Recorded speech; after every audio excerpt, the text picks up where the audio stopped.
Hello, coming to you live from just off the Las Vegas Strip today. I'm super excited, hoping the audio is okay in here because I'm in this little phony booth and it's great because I'm just right near a window. But I'm super excited to talk to all of you today because this is a big topic for me personally because I've seen it with a lot of clients. And in fact, a client losing years of revenue over one customer contract is what started this idea of this topic. So we're not going to be able to get into everything about short-term and long-term thinking, but I am excited to share with you some of the things that we naturally do and don't do as business owners when we approach our businesses. It is very normal and common for many of us to be drawn or connected to one way of thinking versus the other, which means we have opportunities to balance and grow so much better. And of course, when we have both of these together, we make a lot more revenue. So we're going to get into this. And then, of course, there's always going to be our live question and answer session at the end. So after about 20 minutes or so of just kind of walking through these things, we're going to go through the pros and cons. What are some of your keys to success? And of course, the practical steps to balance some of these things. And then I'm going to open it up to all of you to give me your questions. So be prepared to find the chat box in your program right now. We're streaming live to a couple different areas. No, they'll all come into my feed right here, and I will be happy to answer those questions. Now, as always, this is about the business owners. So even though I am a lawyer, I have this long, big background. I've been a licensed attorney. I've worked for Fortune 500s. I've also worked in small business consulting, daughter of an entrepreneur myself, seen so many different angles of so many different businesses and sizes that to me, it's really important to take what has traditionally been seen as legal concepts and make them accessible for the people who need to be the ones making informed decisions. And that's you, the business owners. So today is speaking to business owners, not to lawyers, although today's topic really isn't much of a legal one. It really is about getting that business planning and goal setting correct. Now, why bother? Why do we even bother thinking about long term and short term thinking when it comes to our customers? First and foremost, revenue, right? We're not a successful business if we don't have revenue coming in the door. And it can be really exciting to get a lot of revenue right away, but it can also be detrimental if we don't have long term revenue. So it's really important there. Our brand association. Brand is about building trust and reliability in expectations with the customer. And when we are too much one or the other, we actually aren't making a solid brand relationship with our customers, which brings us to the next one, the customer relationship itself. So it's one thing to have the brand out there, it's another in how we are directly connecting with an individual customer as well as our group of customers, new and ongoing. Productivity. Productivity is a really, really big one that seems to be either this or that. And both sides of these, I have seen clients really get stuck and frustrated because when we do too much of the short term, we can wear ourselves out. We feel like we're not going anywhere. We're just spinning our wheels. Blah, blah, blah, blah, blah. Where's the bigger impact that we're after? When we start a mission, when we have a purpose for our company, that's a long-term impact. But this is the other side that I see my clients come with is they come with these big, amazing ideas. But then there's how do we get there? We don't just jump in and be like, yeah, this is it. This is how we're going to behave every single day. In fact, your business needs both to be and feel productive, as well as seeing the outcome of those activities. Because otherwise, we get really bored and frustrated with our companies. Longevity, right? When we're worried about a lot of little sales very quickly, we've seen this with trends. Sometimes like, oh my gosh, face masks at the start of the pandemic, right? If you could sell face masks, especially cool designer ones or things that looked awesome, people wanted them very quickly. But nowadays, 3 years later, well, I'm not going to go through a lot to get my hands on a particular type of mask unless I'm going somewhere specific. So we can have these very dramatic up and downs when we focus too much on the short term and not the long term. But if we focus on the long term, we may never actually get there because the short term would be so dead and empty. And then maximization of the resources. We're going to do a lot of things right now. We need to make sure that we have what we need long term And if we're going to make any upfront investments, we do want to make sure that we're getting that paid back over the long term, right? ROI, return on our investment, is important. And when we're doing too many short term investments, we don't set ourselves up for success in the long term. But when we do too many long term investments, we don't enable ourselves to get back what we need in the short term to be successful. So, what is the key to success? It's actually really simple: balancing the two. But like I said, a lot of entrepreneurs, in fact, human beings as a whole, many of us, majority of us, are really good at one or the other, which means we have the opportunity to grow and learn and integrate the other one, which is really great if you're already a successful business owner, because now you have a whole other half that you can start growing into, which is really, really awesome. Or maybe you've started your balance of doing both of them. Let's explore ways that we can expand that for you. Now, before we can really get into balancing any of these things, let's take a little bit more of a closer look to the pros and cons of each of them. Because, like I said, short term thinking too much could be good or bad, and long term thinking too much could be good or bad. So, what are the pros of short term thinking? You can get some quick revenue, really quick revenue. Run that sale, run that big launch, things like that. You can get some quick revenue in the door. Like, bam, here it is. Yes, you see the fruits of that labor quickly. You can also increase your customer acquisition. Right? If you're going on a massive, like, hey, we're gonna cold call everybody, call, that's a short-term approach to something, and you're going to start to see that type of response immediately. But when all we're doing is getting these quick sales, we're not looking at the long term. And we'll get into that a bit as well. This is also really great short-term thinking if you're having a clearance or need to offload something. If you suddenly find, hey, I've got a lot of overhead, I got to get rid of this, or I've got a lot of extra product on hand. These are great ways. Get it off your plate quickly so we can let go of expenses, product, whatever it is for you that we may not need right away. Get it off your plate with a short-term approach. You can stay on top of trends. That's what trends are. Trends are short-term things that are great, whether that's a social media trend, whether it's a product trend, whether it's a technology trend. What's going on out there and being able to adapt to those makes you stay and feel relevant to your customers and allows you to have the agility to pivot and stay on top of things. But as we know, trends don't last forever. That's why it's called a trend. And so it could be painful to always have to come up with the next thing. And then productivity. It is a lot easier to get something done if we know what needs to be done right now. It is difficult to be like, okay, I have this picture for the long term. What does all that take? Oh my gosh, it's so overwhelming. How do I get all that done? I don't know where to start.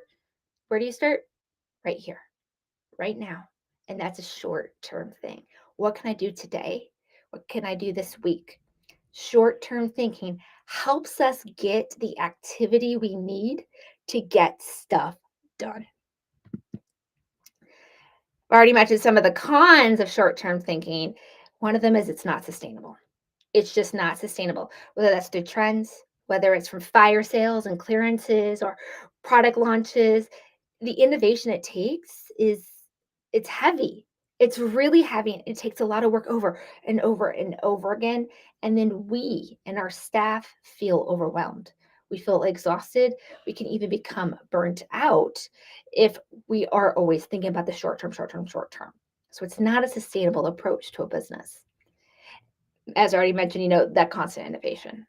All right, this is what's happening now. Okay, what's next? Next was, oh my gosh. I don't know very many people who could think of that level of creativity and imagination over and over and over again and get the steps necessary to get it done in short-term spurts. We also have lower margins. Whenever we're selling something for a quick fire sale, a clearance, discount, whatever it takes to quickly move it, we're also lowering our value in it, right? You might take $1,000 product and discount it to 500. Well, now you have to sell twice as many of them to get that same revenue. So the lower margins can have an impact depending on which type of short-term strategy that we are taking. It can damage your brand.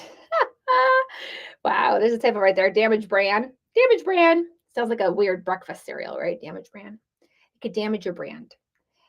I think many of us have been on the end of a brand or somebody that we were connected with in the beginning. We love their stuff, we love the way they communicate it.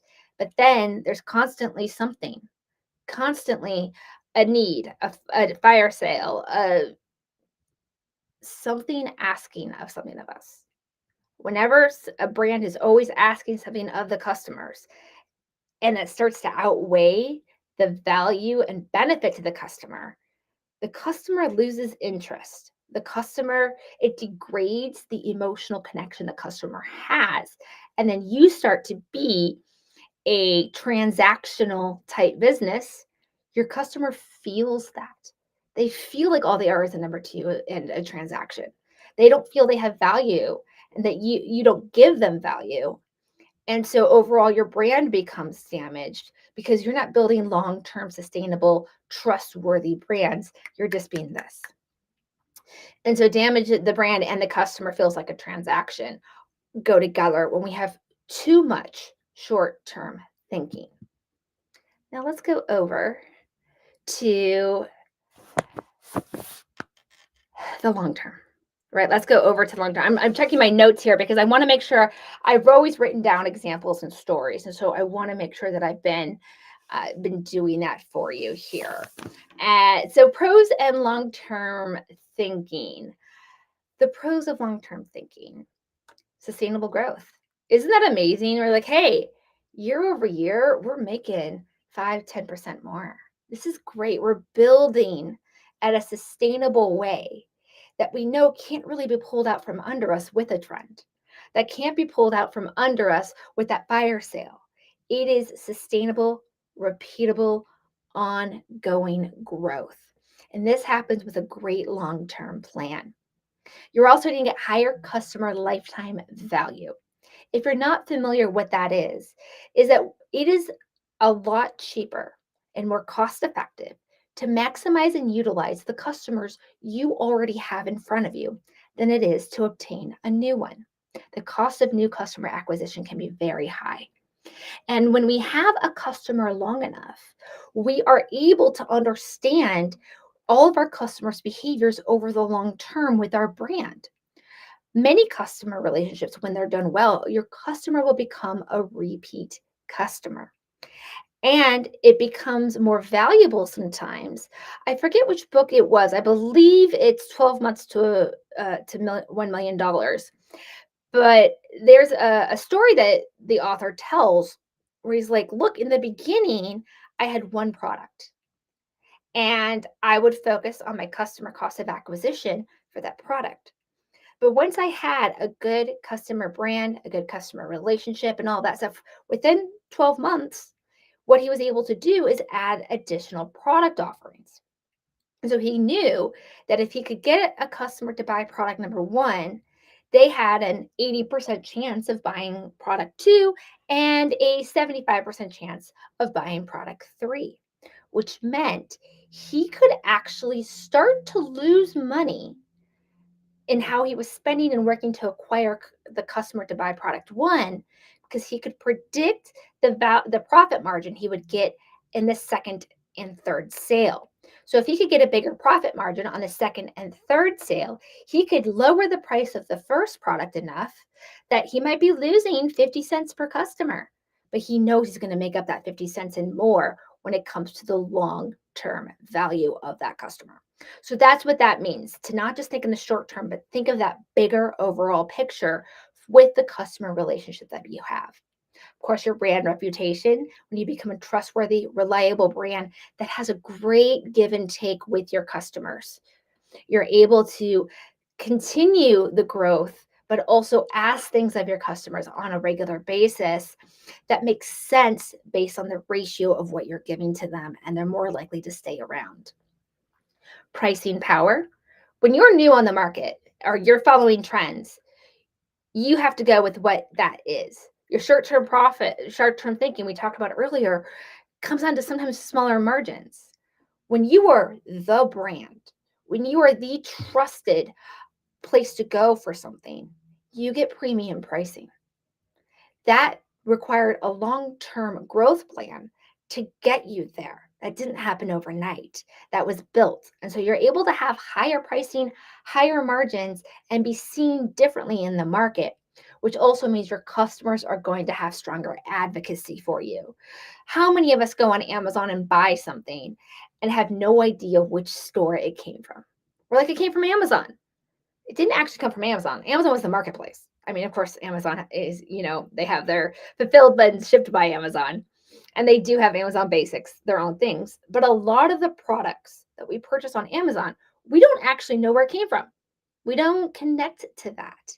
Customer advocacy, long term thinking, we're regularly engaging with the brand. We know where it came from, and we start to be loyal to that instead of the marketplace or wherever we may have found it.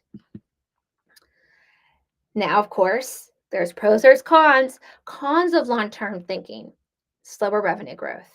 It's great to have that 4, 7, 10, 20% year over year growth, but we're talking year over year growth, right? Year to get to the first one. And then the second year, just even have one thing to compare it to. A third year, it's very long, it's very slow. It is definitely the tortoise and the hare crossing the finish line. The tortoise will get you there, but it's a slower approach. We can also wear ourselves out. I see this one with I have a friend. She is a brilliant. Her creativity, her ability to get in there and go get is incredible. And she had this brilliant business idea. And it required that she travel for long periods of time. She talked to a lot of people, and she had so many investors. I swear, almost weekly, she had somebody else being like, I want to be part of this. I want to be part of this.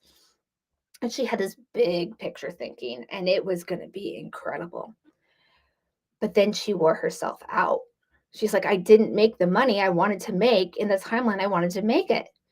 And I was like, well, yes, you had a big picture vision. You had big long term thinking plans, but your expectations were to get something out of it quickly. They didn't align. And so she felt she did not have a lack of return. She ended up quitting on that business idea. I don't actually think she's quitting. I think she's kind of taking a break. But for her, she felt worn out. And I see that with so many business people. We get so excited, so motivated. We're acting, we're creating, we're building for the big term, for the big picture. And we're not getting those immediate returns in the short term because we're looking at long term. We wear ourselves out, we get burnt out. And sometimes the company ends up fizzling out, even though it was a brilliant business idea. The con of long term thinking is that your customers might get bored or complacent. We talk about how it can be great for building brand reputation and great for building customer advocacy. The thing is, you do have to keep them engaged in the short term. Because if not, they're not engaged or they don't have a reason to engage, remember you, be connected to you, gain value from you, well, they're going to forget about you. So when we think about long term too much when it comes to our customer base, particularly our communications in the marketing world, it doesn't balance out that way either. It's a little bit of both that keeps that train moving. We feel like we don't accomplish the things along the way. I told you the story about my friend. When we think long term, we're doing slower moving projects. And so today it'll feel like I didn't do anything. You ever have that? You're like, I didn't get anything done today. Nothing happened. Maybe it did, but not the way you were connected to it. Or maybe it didn't because the plan you had didn't align. It's not that you didn't do anything. It's not that you didn't add value. Even taking a day off is adding value because it makes you stronger for the next day. But it's about the balance. And then this is a big one, investment. When we come into investment to build something, we see this a lot in technology. Technology companies sometimes take a lot of upfront to write the code, get the right technology or machinery, mechanics, whatever it is to build it. And it might take years to build that. And when we're thinking long term, well, then, okay, great, you've got it, you've built it, you've done it. Now what? Where's the short term approach? How do we keep this moving? So, being aware of our upfront versus our long term investment, and what is the actual expectation of getting those investments back, both in the short term and the long term? That's actually a really big one when you're looking to buy or acquire companies. Balance. Again, we talked about that the key really is to balance short-term and long-term thinking. And we're going to get into some practical steps here in just a few moments. And a lot of business owners, it is normal as humans. It is a human trait to normally be connected to one or the other. I will say, in all honesty, myself, I am great at visualizing and seeing both the short term and long term. I'm very blessed in that way. But when it comes to the execution, my emotional and my energetic capacity somehow gets conflicted. I can only think about one at a time. I can plan, do the big picture, do the thing, but then there's this middle ground. I can be here or there, but I cannot be both. So what do? I hire help. I get help for the pieces of it that I am not great at. Because just because I don't connect with it does not mean it's not important for the business, that it's not important for my customers, and it's not important for the mission. That is imperative, both short term and long term. And I can only be in so many places at a time doing so many tasks. So know that it's okay to be a little in one or the other, or not feel that you can do it all. That's why community is so important, and just getting the pieces of help you need when and where you need them. Another great way to balance is to set different timelines of goals. Set an annual goal, then break that down into your quarterly goals, and then break that down into your monthly goals. And then write the details.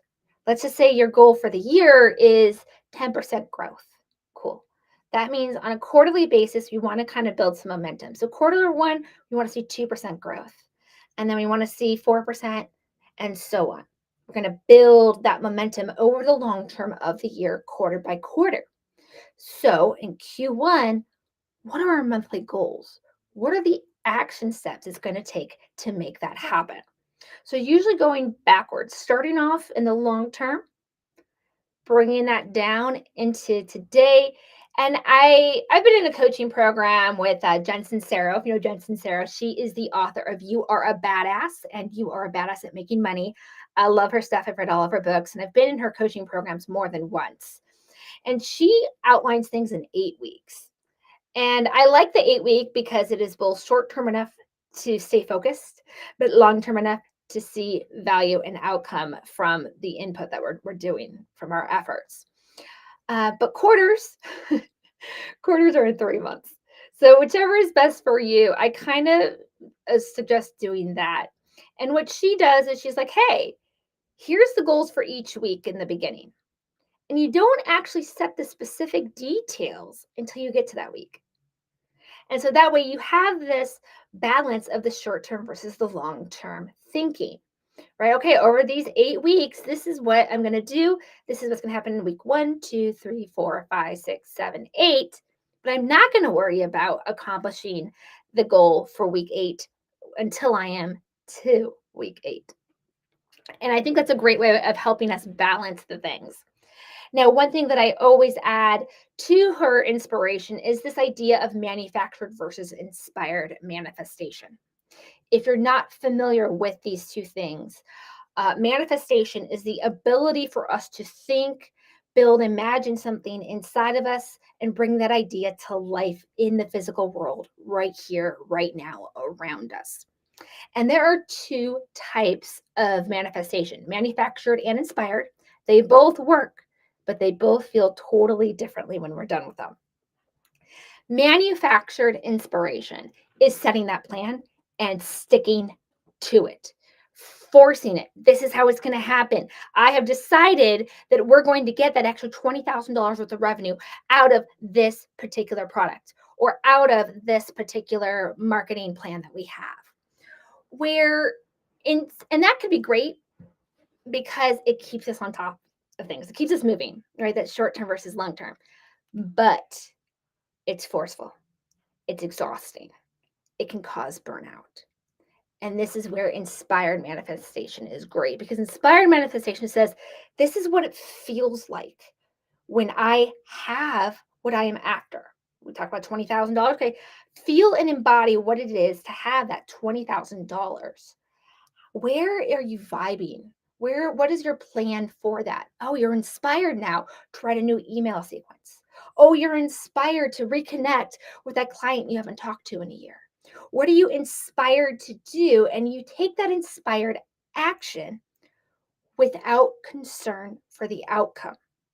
And this is what a big difference between manufactured versus inspired manifestation is that manufactured is this is the steps, these are the outcomes, this is how it's going to happen. Inspired manifestation is you're taking action steps.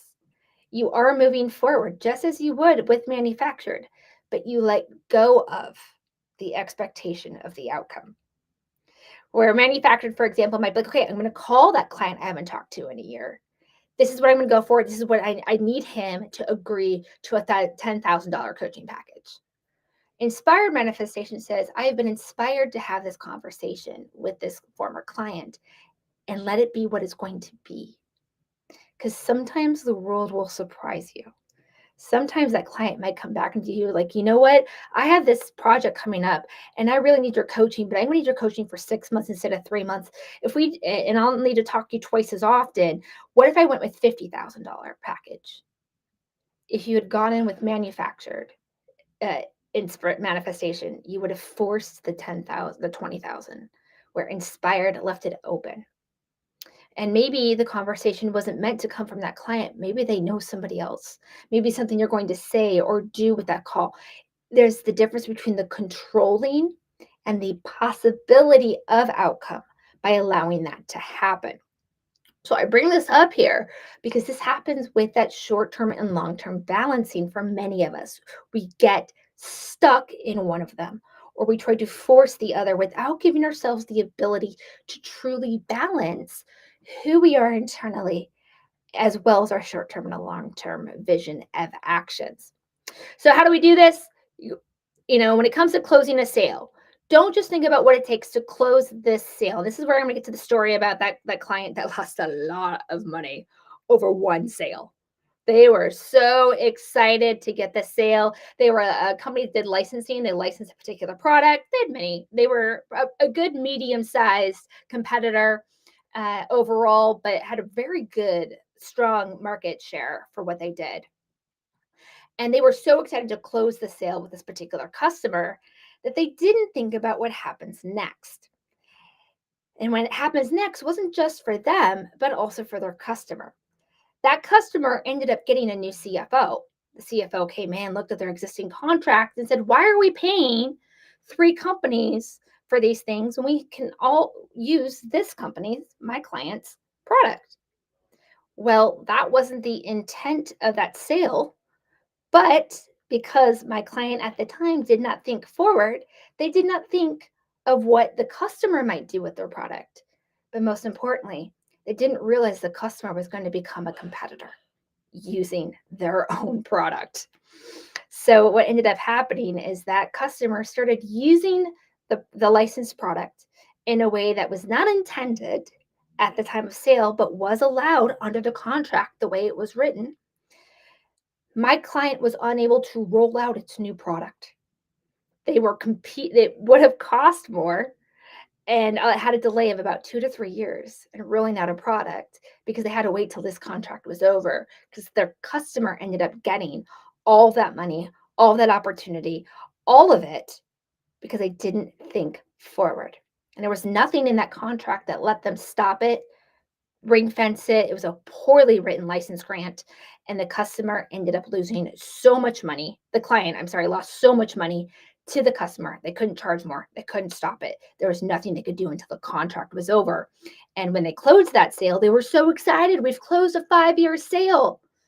Well, what's going to happen in year 2, 3, 4, and 5 for you as a company, as well as your customers? So they lost a lot of money.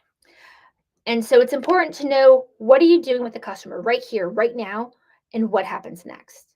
What happens when the deal ends? Is there a subscription? Is there auto renewal? What's the next sale? Are there upsells along the way? How do you foster an ongoing relationship with the customer where they're getting the value? They feel they are getting that 120% post close from you. Well, you're also able to nurture and grow from a revenue perspective. So having contracts and touch points that support that, and then understanding your customer's journey from the initial touch point to forever. We can't always see the future, but I told you the story earlier about that guy who had one product in the beginning, but he started to understand his customer's journey once he started getting products 2 and 3 in the field. And that enabled him to adjust his brand and his approach to his customers while making sure the customer enjoyed the entire journey. Because when the customer brought product number 1, they didn't understand that product 2s and 3s were also coming and going to be there. But you are planning for the future and you're closing deals today. And that's how you're going to maximize that. Which brings us into this next one, your current product offering and the next one. So knowing how to sell and continue the growth and short-term sales of your current product offerings, understanding what's happening next. But then as you roll out new products or new variations, understanding how to build that excitement with your customers without exhausting them. Which brings us to our next one, be aware of giving and asking of your customer base. The normal sort of ratio is give 3 to 10 times for every ask you have. The bigger and stronger and harder your ask, the more you should give before you ask for it. And when I say give, that means give articles, give information, give free items, support them, love them, nurture that relationship in a way that they feel that there is a value exchange in their favor, that their piggy bank of connecting with your brand is so full that when you ask for the next sale or roll out the next product, they're actually excited and happy to give. I've heard somebody, Selena, she works with LinkedIn a lot. Her thing is get them to be happy to open their hearts and their wallets at the same time. And a big way to do this is also don't just take an action. Remember your past actions. It might feel like you haven't done something in a long time, but your customers are like, dude, just last month you went through this with us. So being mindful of what that is from your customer's perspective, not just yours. Now, let's open this up to Q&A. I already see some coming in, so I will get to those in a moment. And today's freebie, guys, is a free non-disclosure agreement. This is customized for you in under 10 minutes. Customized non-disclosure agreement in under 10 minutes. And I'm going to give you a video of me reading it to you, so you don't even have to read it. And then there's going to be a series of emails that come after it just for 1 week. But you're going to get talk tracks, what to expect, how to overcome any challenges or questions that come up. So you guys are the all-stars out there, because an NDA is about right now and the future. We're going to give information to our customers, to our suppliers today to get this business relationship going. But an accident leak might happen 6 months from now, 2 years from now, but also your business relationship with them grows. When you sign in the initial product, well, you guys are going to get to that second and third product, those second and third projects, those opportunities to build, to have joint projects with our vendors and things and with our customers. These are great because you have trust. But because we have that trust, we don't stop and put the NDA there, which is why it's great if the NDA was already there up front. You just keep the momentum going. So that's how our NDA supports today's topics. Now let's get into your questions. Okay, let me see. What do we got here? Yes, it can be difficult to, we get so, when we're attorneys, we're entrepreneurs, we get really, really attached to our power of our ability to influence, manifest, and do great things in the world, that we don't always see the other sides of the opportunity or the harm we might be causing when we do things. Yeah. I'm glad you guys are yes. Okay, so let's see. Question: how can you measure? This is a great question. How do you measure? How do you measure if it's a good short-term goal versus a long-term goal? Long-term goals are great when you have that mission or that why. You're going towards something bigger. I had a client who he was like, I'm exhausted from planning. I don't want to plan anymore. And I was our initial call was kind of like there's a difference between a business plan and a mission plan. So he sent me over what he has, and I look at this and I could just feel the beauty, the passion, the excitement of what he was going to be building and all of his heart and passion that was in it. And I was like, this is a great destination. The world needs this. But what was missing is how do we bring it to life? He'd be like, yeah, we're going to do videos. And I'm like, okay, what kind of videos? How often are we going to do those videos? And I didn't want to bring him down to earth too much to be like too nitty gritty with the plan, but just understanding, okay, you want to work with corporate sponsors. Let's pick the top one or two we're going to go after first. Right. Like I hadn't thought of that. Okay. Well, let's look at what it takes to get them and move forward with that. So when it comes to measuring, how do we measure? One, it's important to know where we're going. Very important to know where we're going. And I'm going to I know this is so cliche. I'm going to say SMART goals here because it is a great structure. Right? If you aren't familiar with SMART goals, it's an acronym. The S is for specific, the M is for measurable, is it actionable, achievable, relevant, and then time. So that's what you're going to do. Specific is what really is the goal. Let's clarify what that goal is. And if the goal is to get human rights for women out there, amazing. That's not going to happen tomorrow, but that doesn't mean there's not something we can do today. So breaking that down a little bit, what are the medium-sized pieces it takes to get to that? And this is where it starts to become measurable. So specific, the vision, the dream, the goal. Measurable, how are we going to do this? How are we going to measure that? Are we going to start with trying to get one more woman to have whatever she needs, whatever that is defined for you for human rights? One more, awesome. And then we can get to two more. And then we're going to get to three more. And we can go one at a time. Or maybe it's a community. I want to help this community at a time. But we need it to be measurable because otherwise we're going to sit there and feel like we never accomplished anything when the truth is you might have accomplished a lot for one or two important women. So that, and then achievable. We actually want it to be achievable. All right? You need to feel you're accomplishing something, that the work you're putting there matters.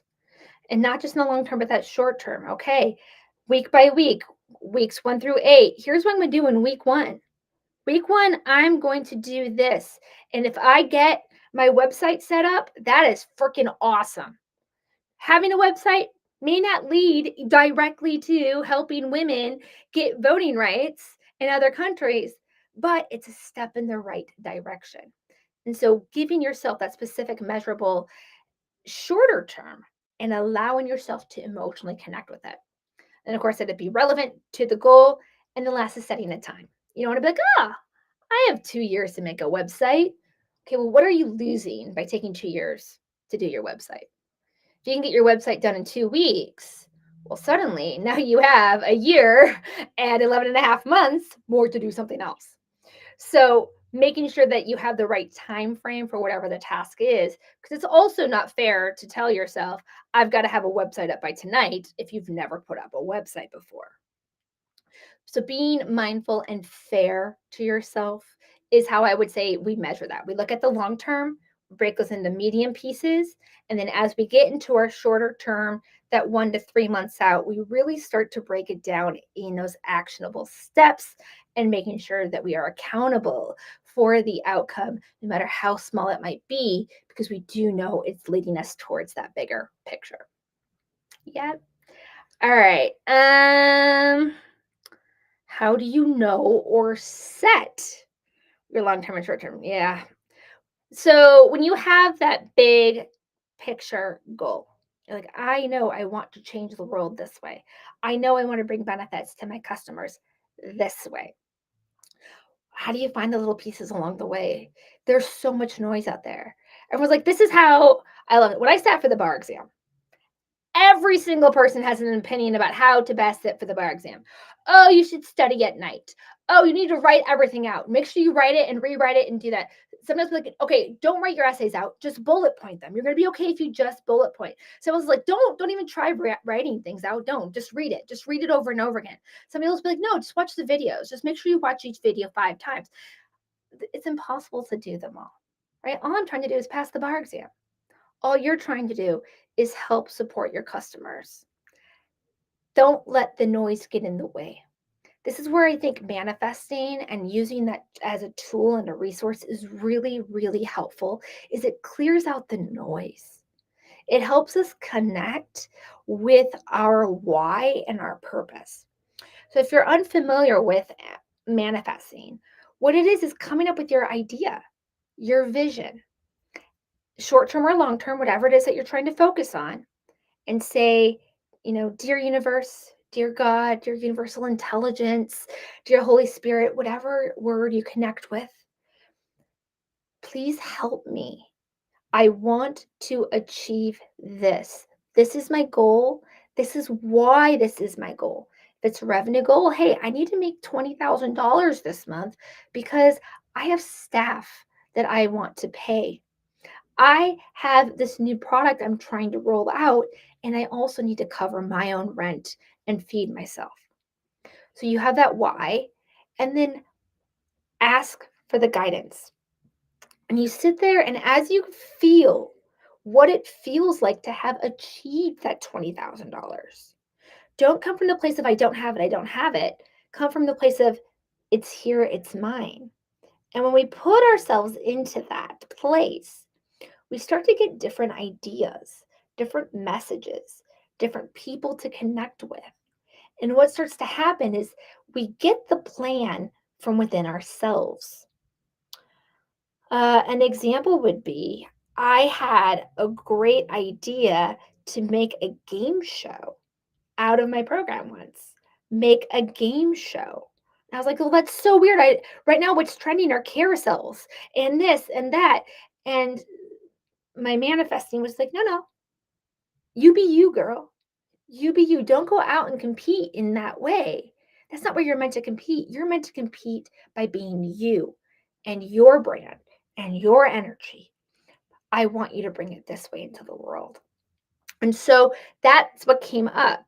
Amanda Frances calls us selling from your soul. You don't do what everybody else is doing. You do what's right for you.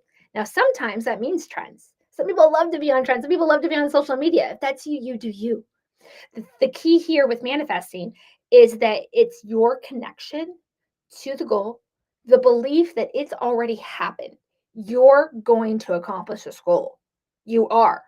You have manifested it within inside of you. All you've got to do is bring it on the physical plane. And you're going to co-create. You're going to take the actions that you have been guided to take. So write them down and write out a plan for them. Okay, I need to create a game show. Do I want to hire a production company? Yes, I do. Okay, well, what do I want that production company to do or not do? Do I want them to write the scripts? No, I actually don't. I think I want to do that. That seems fun to me. But what I don't want to deal with is booking the studio. I don't want to do, okay. So it let me connect with what I needed to do and not do, who I needed to be and not to be, and trust. I even asked the universe, how much should I be willing to pay for this? And it's like, you're going to pay $5,000 to get your $20,000. But what you're going to make from this is going to bring you longer term growth as well, because you get to reuse that content that you'll be making. So that's just a way of the manifestation. And then I start to take the action steps, right? Let's reach out to the production companies. Okay, we got to come up with an outfit. And I write out that 8-week plan week by week. Here's what it takes in doing that. So that's how I would recommend deciding what your goals are, deciding when and where, how you want to do them. Because life changes, people changes, the market changes, the customer changes, the product changes, we change. Allow you to be you right here and now while still working towards that long-term goal. Yep. Okay. One more question, because we are really long and over time here, but I love all of you for hanging on. I see. Yes. Yes, I can absolutely. I love it when you guys like put ideas. If you ever have ideas for other topics that we could talk about, just go ahead and put them in the chat. You also could always put them in the comments if you have other questions. Reach me at my website, CEOLegalcoach.com, or put those into the comments below where you are. If you're on YouTube, if you're on LinkedIn, or wherever you're watching this, we totally keep track of those. I'll try to respond as soon as I can. You give me like 48 business hours because I can't catch them all right away. But yeah, we're definitely monitoring that. And so whether that's in questions you have or topic ideas, totally. How do you do short-term sales, like a quick fire events without harming your customers? hmm Part of it is balance. It's not that you're doing them, it's how often you're doing them. But there's some other things we can do to be mindful of. One is know your customer. Some customer bases are the type of people who love action right here, right now. Oh my God, this is happening right here. Let's drop it. Where other types of customers are like, I like to plan for things. I want to know about 2 to 3 days ahead of time. So that customer is going to be pissed off if you're continually doing something immediately because they're going to be like, you're interfering with my day. You're interfering with my routine.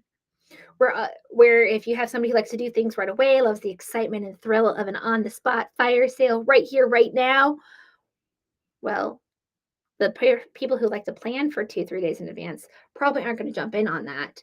But the people who love that probably aren't going to jump in on a 2 or 3 day event later because they're like, I don't plan ahead. So knowing your customer is really important. So making sure it's in a way that your customer vibes with. Maybe change it up. Don't do the same thing all the time unless you know your customers love it. Trial and error. Maybe one time it's a fire sale. Maybe another time it's a live class, and then from that you sell. Maybe it's a bonus structure. Whatever that is, change it till you learn what your customer wants or needs if you don't know already. So being aware of the impact on your customer's personality type is big. Then of course there's the frequency of it. Are you doing this weekly? Are you doing one every month? That could be exhausting. But if you only do one every year, well, that could be a little boring. What's the right frequency for you and your customer base? But also, who are you being? This kind of goes back to manifesting a little bit. Who are you being? Are you having this fire sale because you're desperate to get sales today? Or are you doing this because you're excited? Because you're feeling called to do it? Because this feels like an answer. And I think your customers are going to love this. And that's the way you're vibing with it. Who we are when we go across and take these actions matters too, because our customers vibe with that very well. They sense that. I definitely got all excited about a big person's launch. She was great. She's one of the leading business coaches out there, particularly for launches. So of course she's having this amazing launch. And then when it came to launch day, I could tell she freaked out. A lot of things in the market were changing and people weren't paying certain prices. So I could tell she knocked her price down, and she kind of rebuilt the offer itself in a weird way that gave me weirdo vibes. I was ready to buy her product. I was ready to spend actually 3 times what she was asking, but it didn't feel right because I could tell she got scared based on the market conditions. It does translate to the other side. Yes, I actually didn't pay at a cheaper price because I knew who she was being. I didn't want the live events the way she was being if she was going to be at those frequencies versus the high vibes she had always had and that had brought me through the launch. Customers feel this, you feel it, they feel it, and it all matters, not just in how we perceive something, but also the actions we may or may not take as a result of it. Great question. But that's what I would say is that it's not about not doing the short term stuff. It's about being mindful of how they're impacting the customer, why you're doing that. Are you doing it out of desperation? Are you doing it because this is a good idea? The why, and then making sure we're mindful about how the customer is going to connect with that. Because I think a lot of us will unfollow somebody that is constantly asking or doing things out of desperation. Even if it's not out of desperation, we catch those vibes in the words and so on. So yeah, that's what I would do. All right, guys, love you. You can always find me on CEOLegalcoach.com.